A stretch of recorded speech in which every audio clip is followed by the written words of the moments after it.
All right, so welcome everyone to the webinar Storm Resilient Urban Forests, Response Resilience, Are You Prepared to Respond? My name is Holly Campbell and I'll be the host for the webinar today. I'm an Extension Associate with Southern Regional Extension Forestry, working in urban forestry and wildland fire education and outreach. Rich, you may want to mute your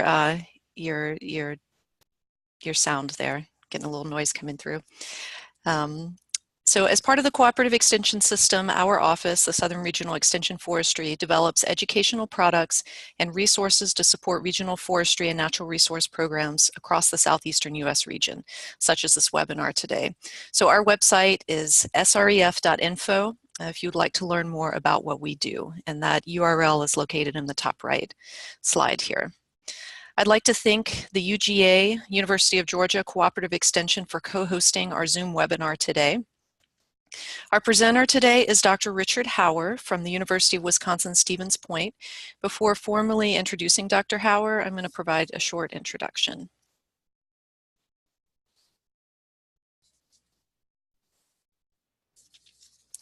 So today's webinar is part of a larger series entitled Understanding Urban and Community Forest and Extension Webinar Series.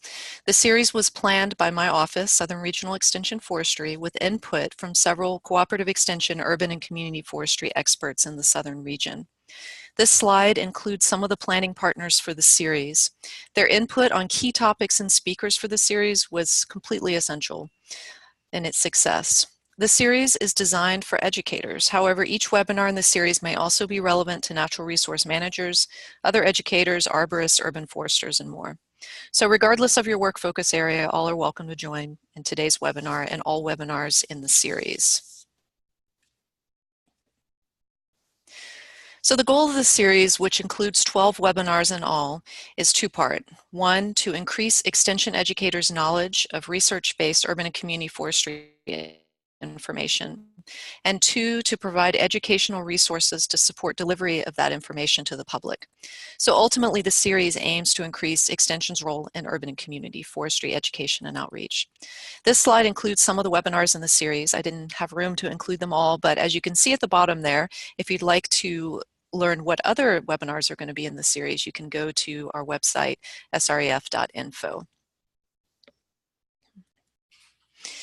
So there may be some on the call. We've had several in the last 4 webinars of this series who may be unaware of the benefits of urban and community forestry. And this may be ready information that others are going to know well. So, but for those who aren't as familiar, I wanted to mention that urban trees and forests and community forests provide a number of benefits like air and soil and water quality, reductions in temperatures, reductions in wind and noise, increase in property value, provides cultural benefits and a sense of place, provides a number of wildlife habitat. Research has shown improves our health and our well-being. Obviously in this picture by Ted McGrath here, trees add beauty to our communities. They also provide food, and as with the temperature reduction, they help with energy conservation. So now I'd like to introduce our speaker. Dr. Richard Hauer is a professor of urban forestry at the University of Wisconsin-Stevens Point, where he teaches urban forestry, tree care, and dendrology courses and conducts research in tree biology, urban forest management, EAB or emerald ash borer management, and more. Rich is professionally active with the International Society of Arboriculture, and he has been active with the Wisconsin Arborist Association, serving as past president, and the Minnesota Society of Arboriculture and the Arboriculture Research and Education Academy. Okay, Rich, are you ready to start your presentation? Thank you so much, Holly. Yes, I am. So welcome this afternoon to everyone for the presentation I'm going to be talking about with storms and making your urban forest more resilient. And as I get going with this topic, you know, you're a brand new urban forester assigned to a municipality that hired you, and a storm happens. What do? well, firing up your laptop and coming up with a plan is not the time right now. We'll be talking about urban forest planning and some of the steps to take over the course of time, but sometimes you have to respond. And there'll be some take-home messages I'll have today of, in the event of what's the worst that could happen, and you're new on the job, whether you've got stop signs covered by brush or plywood through palm trees. Now is the time to recover rather than to start planning. Now, put the playback in order. Hey, Let me look. Rich. Yes. Sorry, do you want to start your slides? Yes. I'm sorry, I didn't share them yet. All right. So, can you see me now? Yes, perfect. All right. Thank you. All right, so I'll start again here. So you're a new urban forester, as I mentioned, and here's all the nice images of plywood through palm trees or stop signs covered by brush. And now is not the time to start planning. Now is the time to recover from a storm. And you use all the wisdom, all the knowledge you've gained up to this point in life. Now here's the playbook of all the different storms. Now you can give yourself 10 points for any storm that you've actually encountered here. We've got 10 different storms I put on here. And actually I just added one today, volcanoes. That's certainly been in the news in Hawaii, and some of the forests that have been certainly consumed by lava flows and fire. But we can easily partition these into three main orders, where they're water, wind, or fire. And where they occur throughout the United States is there's some commonality. And so if you're a tornado and you're living in a desert region, you're less likely to actually experience this as a storm. Or if you're in the eastern United States, ice storms are a very common event. Or the same thing applies for if you're a Florida resident or somewhere along the East Coast. Hurricanes are a storm you're going to have to respond to. So regardless of where you're living in the country, the commonality of storms will be one thing that you should certainly consider when you're developing a storm response plans of what types of storms you have to handle and how common are they in your area. And if you look at the potential intensity or impact of storms, and now this is $1 billion storm events over the past quarter century. And this includes everything from structural damage to buildings to injury to people, or to damage that occurs through trees. So it's certainly it's very common to have multi-billion-dollar events that have been occurring throughout the United States. So if you think about the commonality or intensity, planning for storms is something any urban forester should do.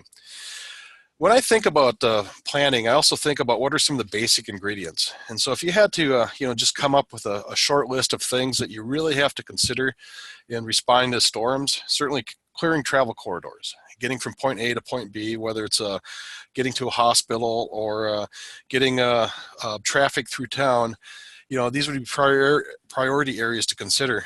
Or removing trees that have the highest risk of causing the greatest damage or injury to people. Or baiting hazardous limbs that could be hung up in a tree, or limbs just dangling from the trunk of a tree that need to be taken care of in a timely manner. Now, when I think about storm planning, I also wonder how common these events are. Perhaps some of you on the call today were kind enough to respond to a municipal tree care and management in the United States survey, something that some of my friends told me could take them up to 10 hours to complete, and I thank you for actually responding with your survey information.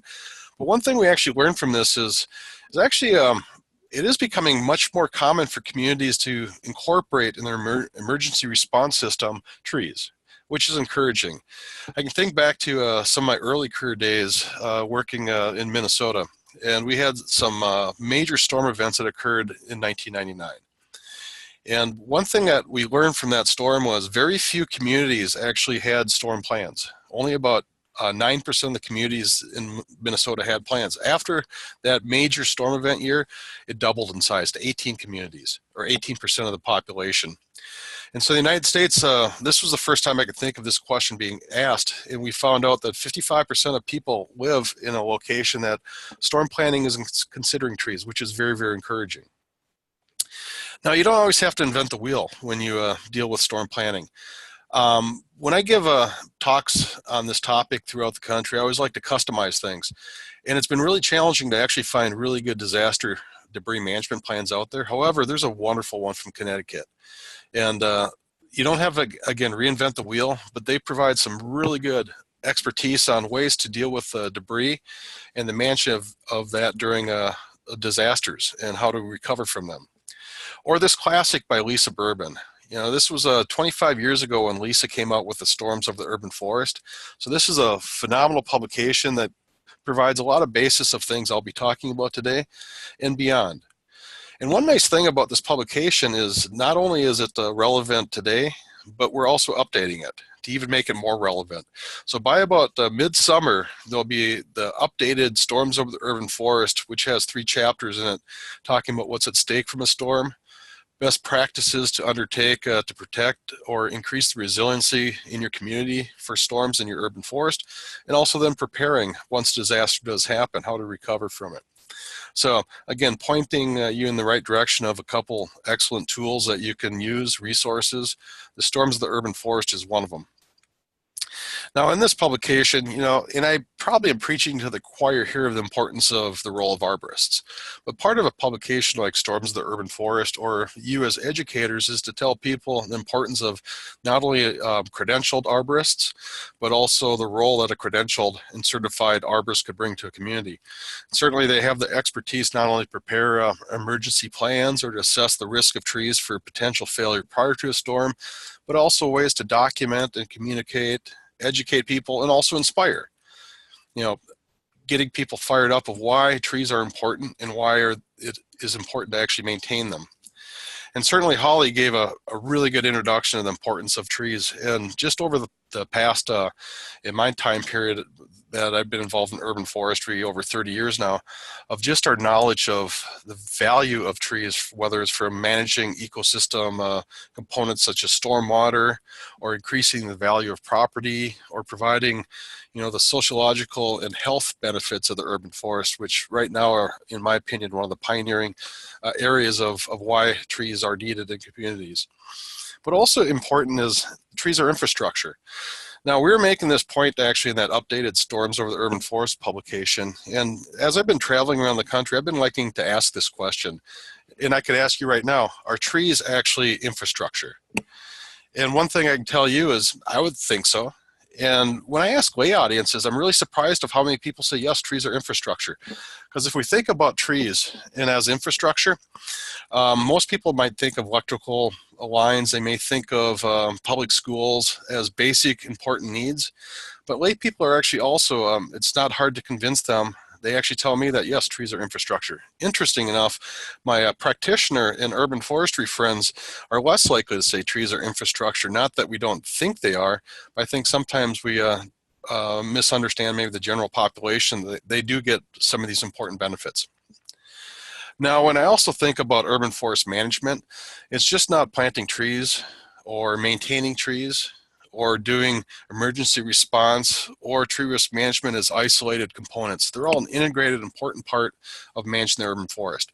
So I could have the best tree planting program and maintenance programs, but if I have very in the way of emergency response, which is our topic today, I'm going to be doing a disservice to maintaining the public good of the urban forest.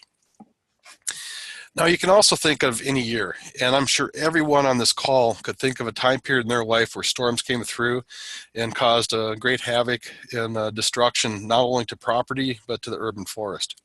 So when I start thinking about the likelihood of trees being damaged, I also start thinking about what is the possibility of a tree being damaged from a storm.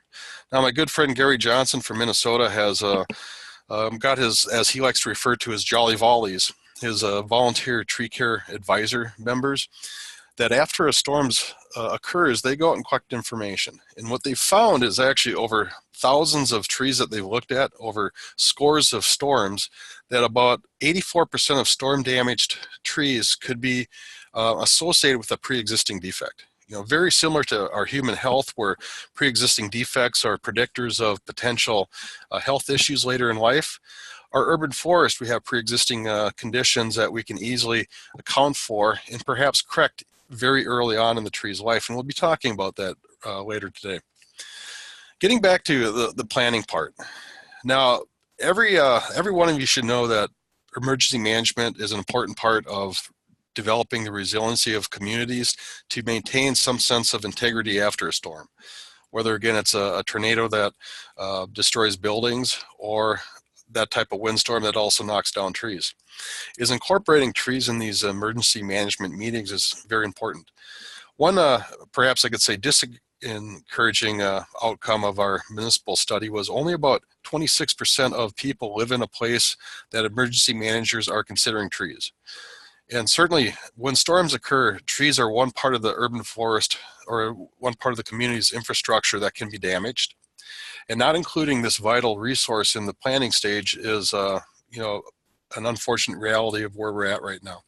So that'd be one thing I would suggest to people on the call is to find out who your emergency managers are and explain to them the importance, or perhaps understand their limitations of where trees sit in the emergency planning process. So now let's get about storms in the urban forest and ways we can actually think about incorporating the knowledge we have. Now again, not one to reinvent the wheel. Now this disaster cycle that is commonly used in disaster planning, whether it's for forest fires, where that's where my first exposure to this planning cycle was. But you can apply it to the urban forest, where you've got 4 phases. The first one, mitigation, is very, very important. This part actually will deal with activities you take in advance prior to a storm to enhance the resiliency of the urban forest. The next part is preparedness. And this is where you start thinking about ways to actually plan for responding to the disaster when it happens. Okay, so steps you're going to take in advance before the disaster occurs that you would implement and put in place. The third one we'll talk about is actually the response mechanism. And certainly this is where many people may be part at in their professional career, where they're a new city forester and a storm happens and they don't have planning processes in place. And so certainly putting yourself ahead of the game before a storm is the ideal situation. And so we'll talk about the ways and important concepts to take into consideration for response. And then the last part is recovery. And this kind of follows certainly the response part, and where response stops and recovery starts isn't an easy endpoint.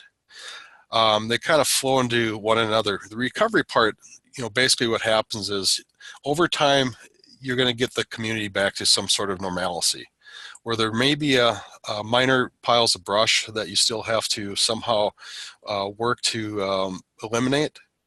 But the major crisis that occurred right after the storm is well beyond in your rearview mirror. So let's talk about mitigation first. Now this is the part where when I teach urban forestry students, this is the really exciting part for any urban forester or arborist, is thinking about what are the right trees to select and where to place them. And I can remember after some of the storms in Minnesota, in particular, there was an F4 tornado that came through. And a question we had was, what trees can you plant to withstand an F4 tornado? And the simple answer there is, don't know of any. When you get such a catastrophic wind events, even the most storm resilient tree probably is going to experience some level of damage.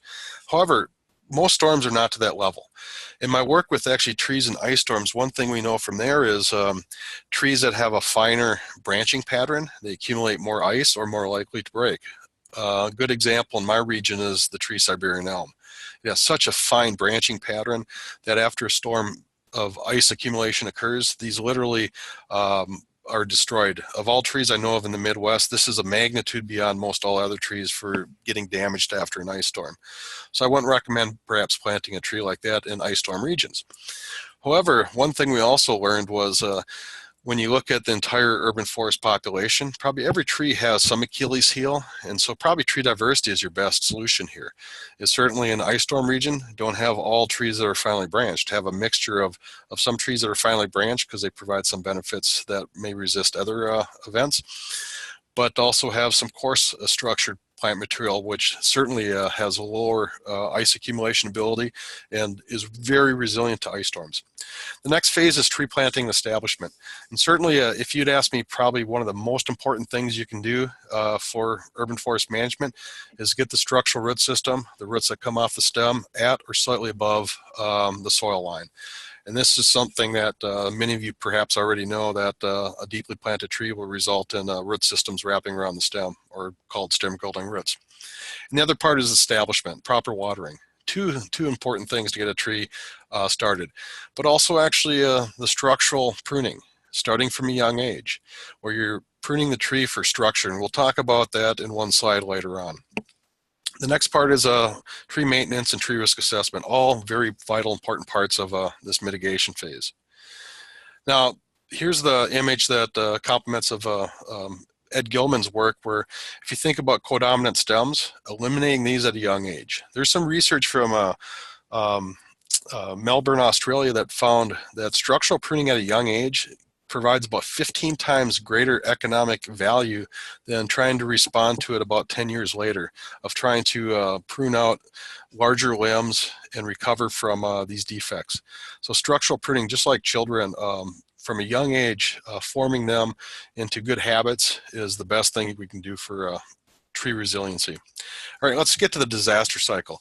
Now, I got just a couple text-heavy slides, and the reason I'm doing that is it's some very important information that later on, when you have a chance to perhaps come revisit this talk, or maybe you want to take a screenshot with your phone, you've got a good summary of this information. Also, after this presentation, we're going to archive this presentation not only on Holly's repository for the webinar, but I'm going to have a PDF of this presentation on my personal website at the university. Easy way to find it is Google my last name, H-A-U-E-R, and my university, UWSP, and I'll be the first one on the Google list there.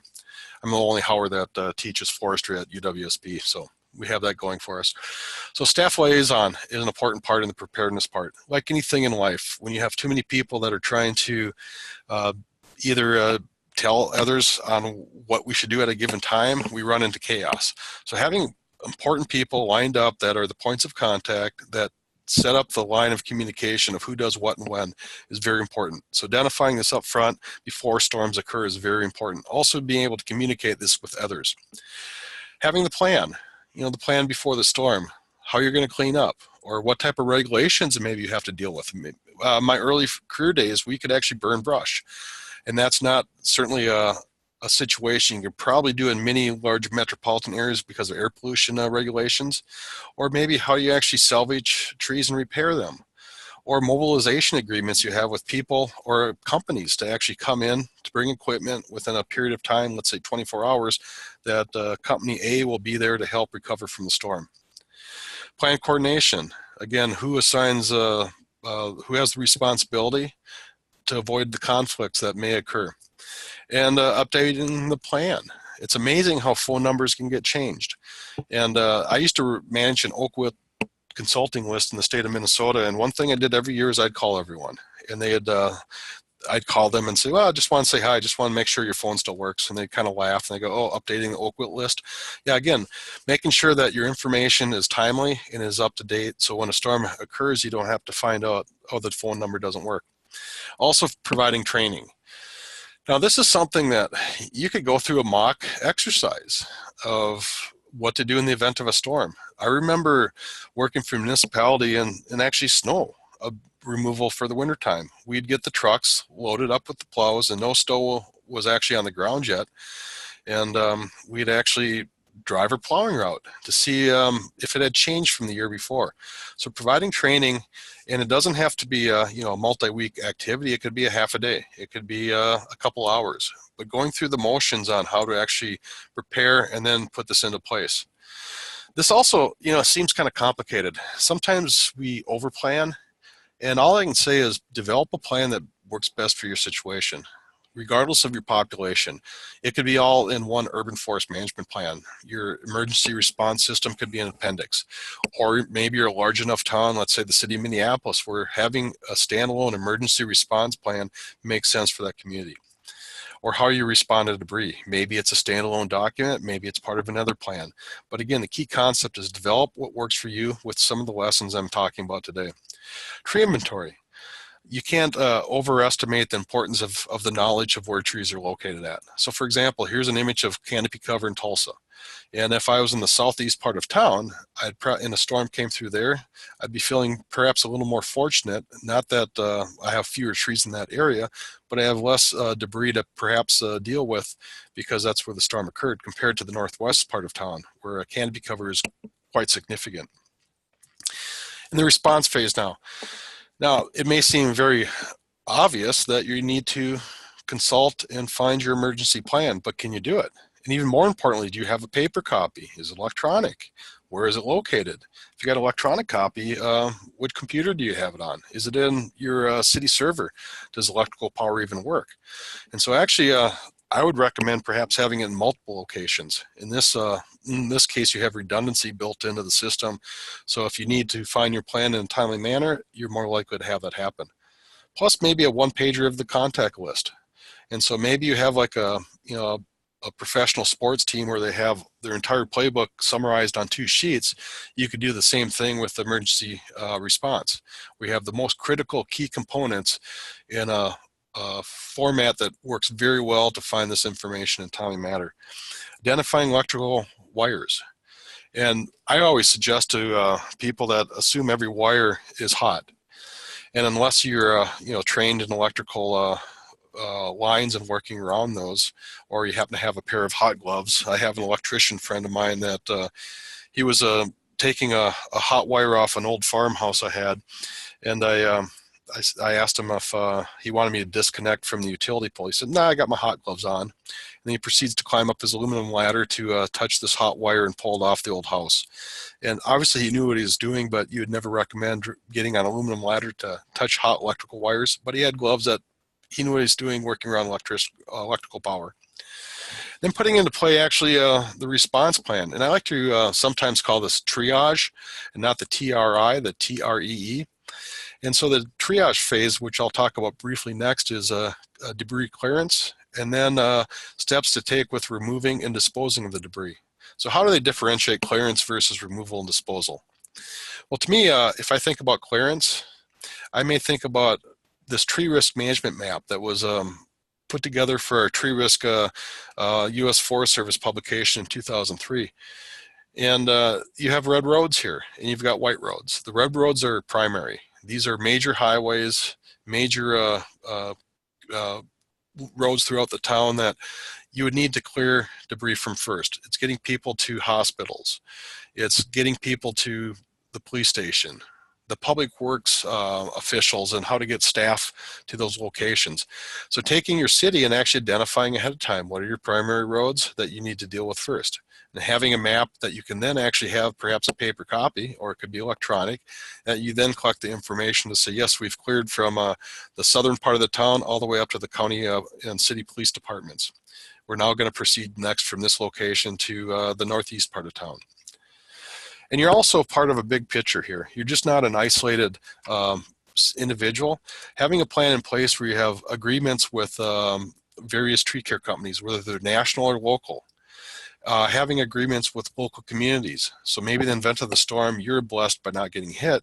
You have an agreement that the neighboring town uses your talent to help them recover. So having these agreements in place, and then also having, in the event, briefings on a periodic basis. Maybe it's at the beginning of the day, maybe it's at the end of the day, or maybe it's at different times of the day. Maybe they're in different locations. Again, having key personnel that are mobilized, but also having some mechanism to communicate with them. Having partners in rapid tree assessment. So if I think of people like Dudley Hartle and the group of people he's worked with to do these rapid tree assessments, they're federal and local staff that are trained in assisting communities in a crisis to actually recover by identifying the level of damage to the urban forest, trees that need to be taken care of more sooner than others, and then also mechanisms on how to perhaps get reimbursed from either state or federal resources such as FEMA reimbursements. So let's talk about debris clearance now. Clearing and pushing. So the first thing I'd think about is clearing priority traffic lanes, and you can do this very simply. In my region, we have snowplows, or in most regions, I would suspect you have front-end loaders, just pushing debris to the side. Don't necessarily worry about picking up yet. You're getting at least one lane of the road free so traffic can proceed. So by clearing one lane and in major walkways, you can allow people to safely get from point A to point B. This is very critical. So the key message here is clearing and pushing brush. The next phase of response, so debris removal and disposal, establishing routes to communicate with not only people picking up the brush, but also people in the community of where you're going to be at any given day. And what if you don't have a plan in place ahead of time? You know, it took me many years to remember my mom's birthday, but for whatever reason, I remember trash day. And so something that you can resonate with people, that trash day or some other event that makes sense. But to me, trash day, just say on trash day is the day we're going to be picking up brush in your neighborhood. And also staging areas, having things set up in advance. So whether it's a mall or a playground region that you can use to bring debris to. And I would suggest you could chip on site, but it takes a lot more time than to use large pieces of equipment to remove the material to regions that you can then later use large shippers to manage the debris more economically. And if anything in a major tree disaster, debris removal and management is usually one of the most difficult things to do, because that certainly is the resource that you're handling, but communicating with people, but also using equipment to do this in an efficient and orderly manner is a really challenging thing. So this is something that you really need to think about in advance on what type of equipment you'll use. What is the training and qualifications of people? Do you have enough equipment available to you? And it really doesn't matter what you use. You use what works for you. So maybe you've got an apprentice loader, and you've got a truck that you can easily pick debris up in. Maybe you're using an apprentice loader to put in dump trucks. Maybe you're using a front-end loader with grapples. Maybe you're using a trailer behind a grappling piece of equipment. All I could say is obviously identify the equipment you have and evaluate how well it works for you. Maybe this is a time that you could think about in preparation for a storm. This piece of equipment will be really wonderful in the storm, but also meets our daily city tasks in hand for just maintaining communities of public works. So now in the response phase communication. Now, how many actually remember Hurricane Katrina? I remember that my daughter's name is Katrina, and she asked me, Dad, why did they name a hurricane after me? And I said, well, you're 5 and you've been really naughty lately. And she kind of laughed. I said, no, I said they name hurricanes just based on names, and they go through the alphabet, so they're at the K's right now. But during this event, I remember watching the news and the crisis that we saw down in New Orleans. And part of that, it seemed like a message was missing on first of all, where people should go, but also how to actually recover from an event such as Hurricane Katrina. So communication, very, very important. And not only in advance of thinking about who you're going to communicate with, but also developing your statements on who should be contacted, what phone numbers, who is the public person that is responsible. Maybe it's in a community, the public official who is the official communicator for the town, the public relations person. Maybe it's the city forester. Maybe it's the mayor. Again, identifying this in advance, and many different people could be in this role, but identifying the one or the couple people that are the communicators is very important. And then actually working with the media early and often. I like to call this the Chicago rules of voting. It's, you know, a few years ago, people would say in Chicago, the rule is vote early and often. You could, and I'm not accusing people in Chicago of doing that any manner, but, you know, working with the media early and often and pushing your messages rather than having the press write the article on the lack of debris pickup, working with them. And then also thinking about what are different ways to communicate in the event that the internet goes down. Heaven forbid that happens, or the electrical power doesn't work and your cell phones are out of juice. Are there ways you could actually charge a cell phone, or maybe the cell tower is out? Do you have walkie-talkies available? So coming up with alternative ways to communicate to people that are helping recover until your primary communication mechanisms come back online is very important. Now thinking about debris and estimating just the scope of the work to communicate to people.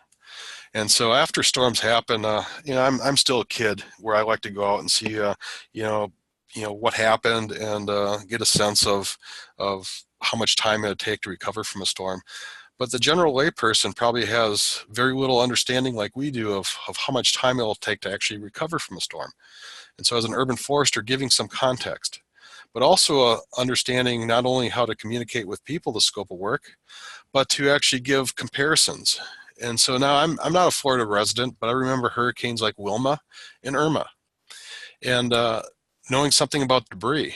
And a person may not understand what 4 or 5 million cubic yards of debris really is, but they may understand what Hurricane Wilma was, which in the case of debris, it was only about one fourth of the debris that was estimated to occur from Hurricane Irma.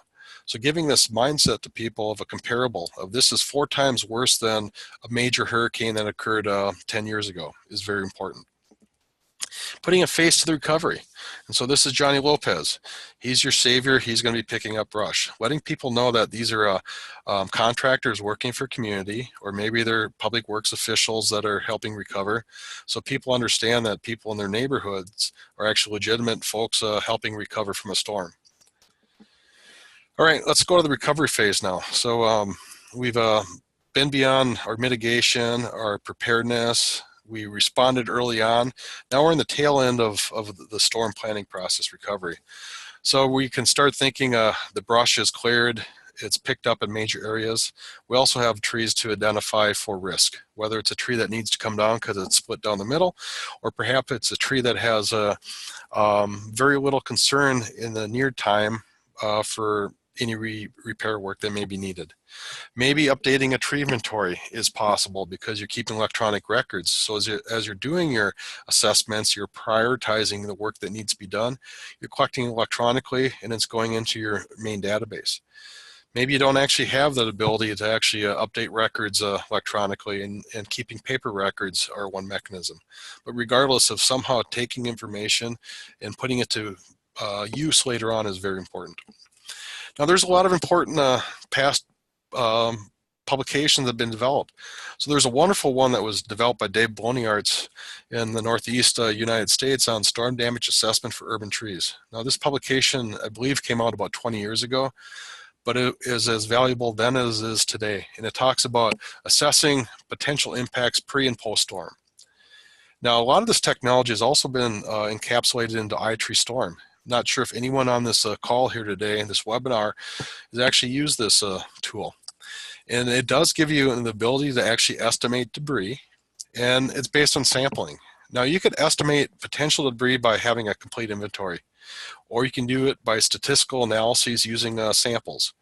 Now this sample here shows 8 street locations, and so that you have streets of a known length. And I can tell you this, having worked with debris in ice storm estimation, one thing most towns actually know is how many miles of streets they have. And I've done enough urban forest assessments at the state level where I ask communities different variables and give me information. Usually every town could tell me how many street miles. So if I've sampled 4 street miles and I have 40 overall street miles, whatever my estimation of the tree population is on those 4 miles, I multiply it by 10. That's my expansion factor. One other point I'd make here though is when you're doing subsampling is you should have probably a minimum of about 20 to 40 plots, 40 being much better than 20. And if you had 400, you'd be better than 40. But statistically, you need about 40 as a minimum to do a reliable statistical analyses. Now, how you collect this information is if you had trees that were identified not only in the right-of-way, but 50 feet from the right-of-way outward. And the reason being for this is trees that may be out of the right-of-way, you're looking to see if they have the potential when they fail to come on the right-of-way to account for that debris. Because lo and behold, it may be a private tree, and by law, you could push the brush back onto their private property because it's their tree. But in all likelihood, a community is probably not a good public image when you're putting work back onto private residents. Taking care of that debris usually is what happens in most towns. So again, you could set the rules on how you want to account for debris, but a common metric that we like to suggest is right away plus 50 feet. And now, hey, yes. Rich, sorry, Holly, I just wanted to let everybody know that I added the iTree Streets link in the chat box if anyone's interested. That's all I wanted to say. Thank you so much, Holly. And yeah, I couldn't put enough great plugs for itreetools.org, which is a phenomenal resource for iTree tools that you can use for community estimation of urban forest benefits. Yeah, sorry, I said iTree Streets. I meant iTree Storms, but I actually gave you the right web link, just clarifying. They're both wonderful, so thank you, Holly. And estimating debris. I'm on the tail end of my presentation here today, but understanding square feet of staging areas you need, for example, is an important part of debris estimation, because you can only stack debris so tall. Now, I don't know if I should say fortunate, but I've actually seen debris piles start on fire. And I've been told the critical height is about 10 to 12 feet. When you start stacking brush higher than that, especially if it's compacted, you just get heating up to the piles to the level a spontaneous combustion can occur.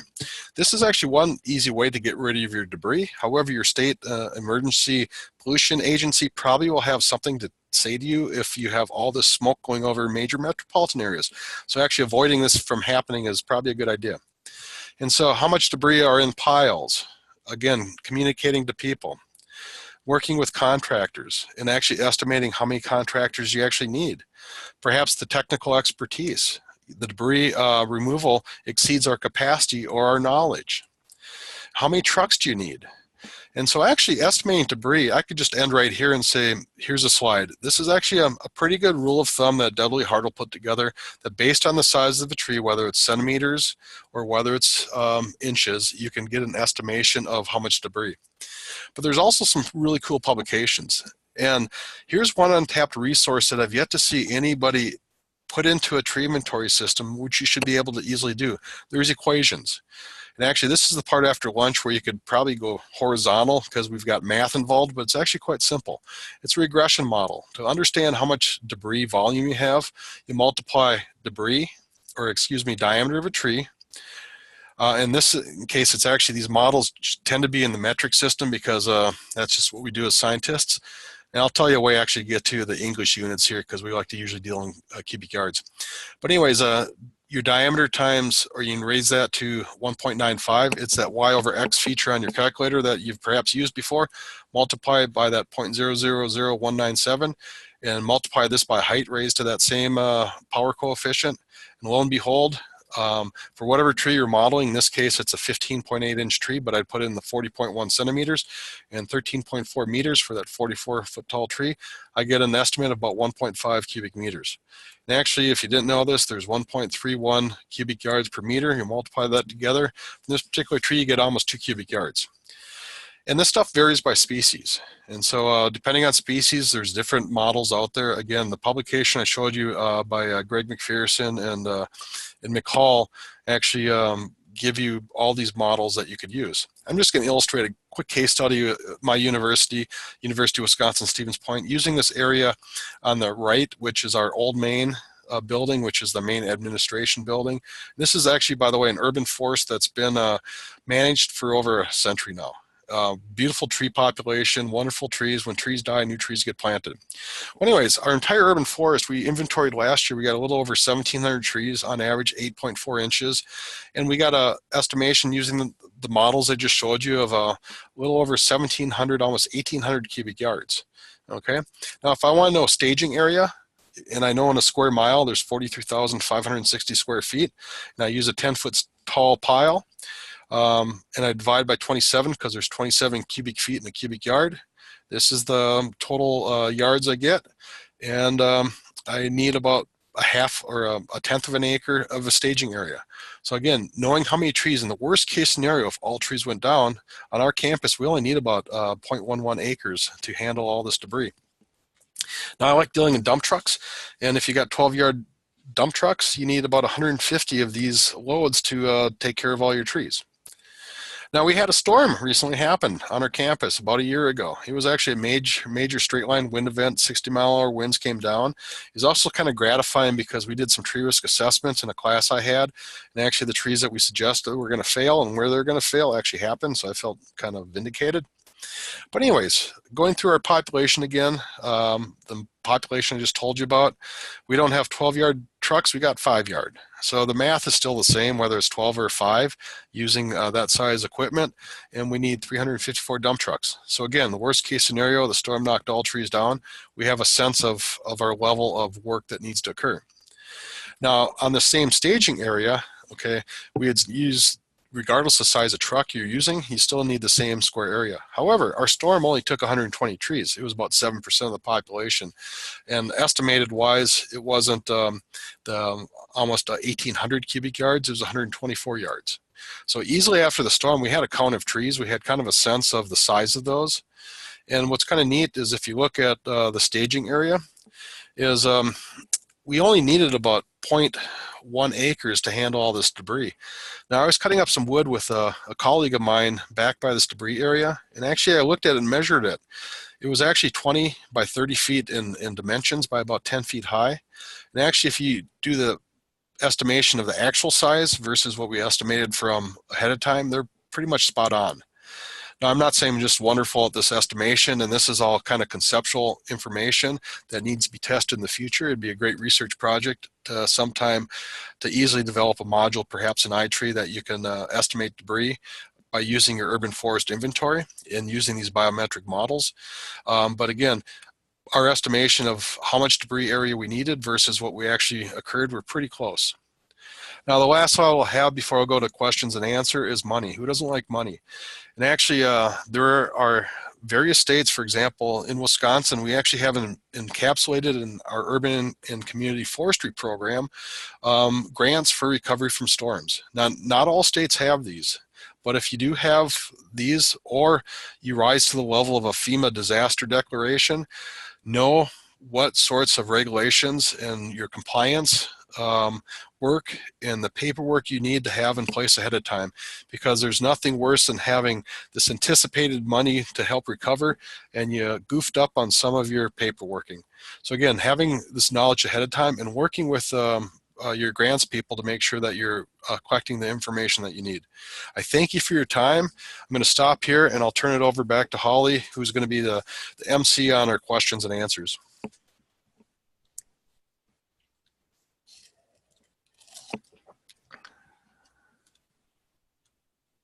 Okay, if I can get my PowerPoint to work.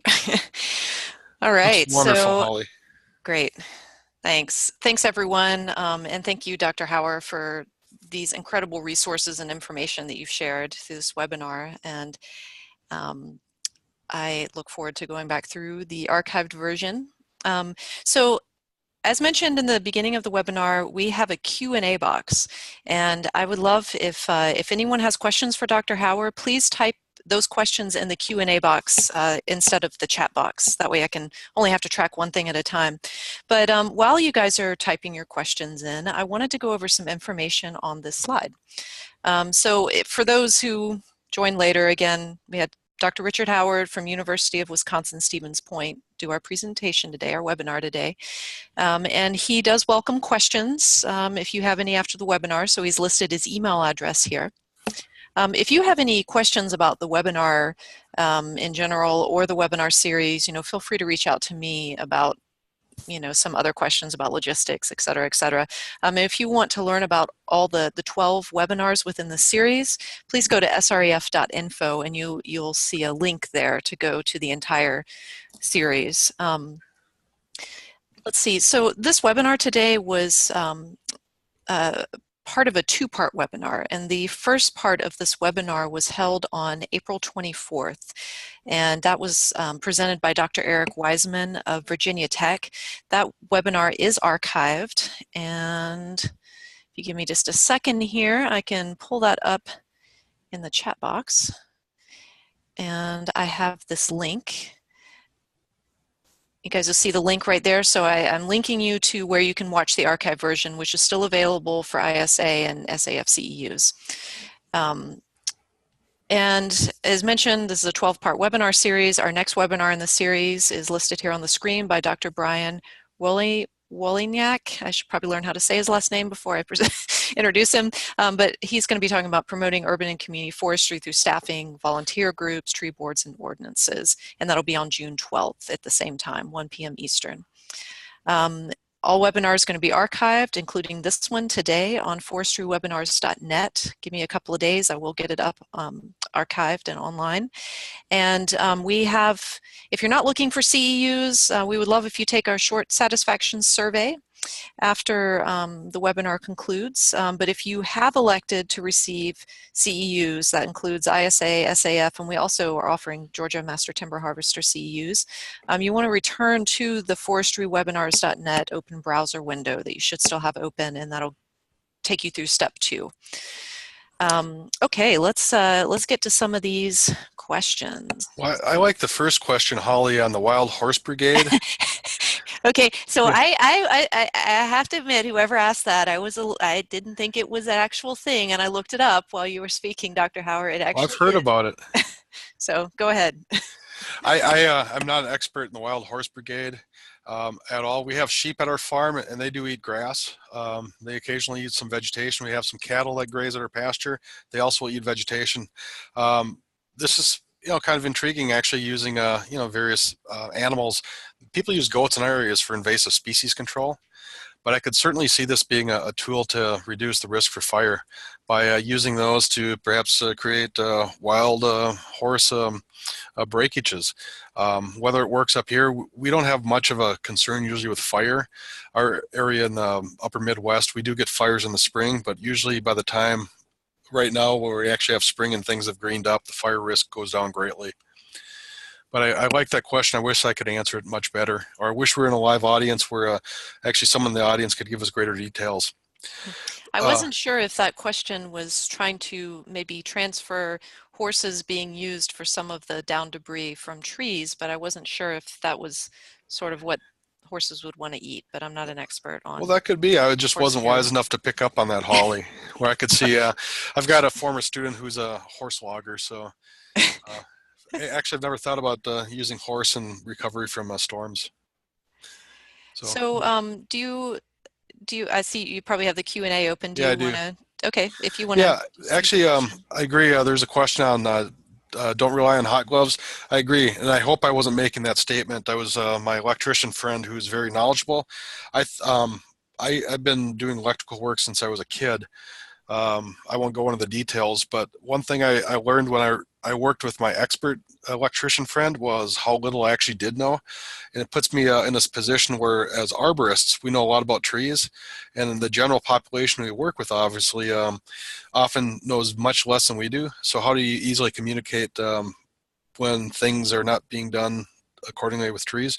Or in the case of electrical power, I always assume a line is hot, and also even if you know it's been disconnected, you never know if someone has a generator that may be backfeeding it. So always just be safe from that perspective and have qualified electrical EHAP certified and electricians that actually know what they're doing. Intriguing question by Lou. Is there an index showing what type of storms produce the most debris and what percentages of tree failures? I know of none. This would be a very important tool for us to actually have if it was generated. I can direct you into a source, though, that this answer is currently being resolved by a NUCFAC grant that Dr. Andrew Kozer is working on with colleagues throughout the country, where they're actually looking at different storm types and developing a mobile app that you can use in the event of a storm to estimate debris based on some pre-existing information you have about your tree population. And so not necessarily having an index, but having a tool, hopefully within the next year, that a municipal forester could use prior to a storm to come up with some potential debris estimation scenarios. All right, another great question here.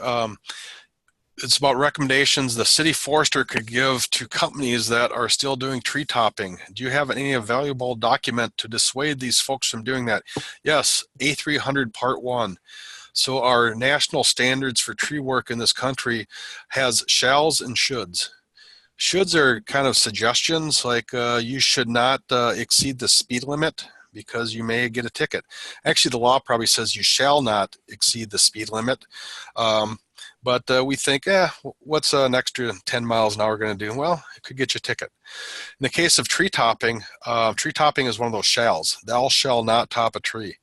And so if something bad happened from a tree that was topped, and usually the results of this are not immediate. The tree responds. It could take 20 years down the road before the tree is decayed to the level where a branch could fall out and harm someone.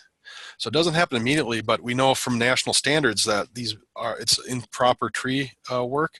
Biologically, trees are not set up to they're set up to respond poorly to tree topping, and it's a shall, you shall not do this. So that would be one resource. Another mechanism is a tree ordinance. So actually, if I was a city forester, I'd look to see what tree ordinances are out there to prohibit tree topping, and I would encourage the city council to take action because it's not the best practice and it's professionally malpractice in my opinion. Hey, Rich, Yes. so we had someone say, can you please post a link on what you were just talking about, the tree topping recommendation? And everyone, we can send out things to the entire Yeah. participant list here. So if we can't get it now, because we're live, we can send it out to you. Yeah, actually, probably a good link is just a TCIA, so Tree Care Industry of America. So they're the organization that is the directorate of the A300, where ISA is the directorate in charge of the Z133, the safety standards.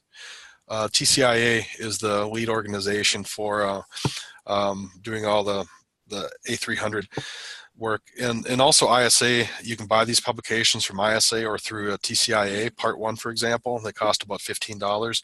Plus also the BMPs for tree pruning from ISA also makes reference that tree pruning or tree topping is one of those shall not do. So hopefully just verbally giving you links, and we can post the links for these two organizations.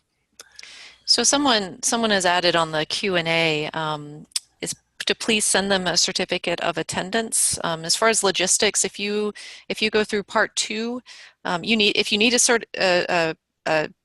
certificate of attendance, sorry, you just go through part 2 and you'll be able to receive that. So just letting everyone know. And then And there looks like there's one more question on here. yeah, and I'll just give Carl my verbal. You attended. I thank you, Carl.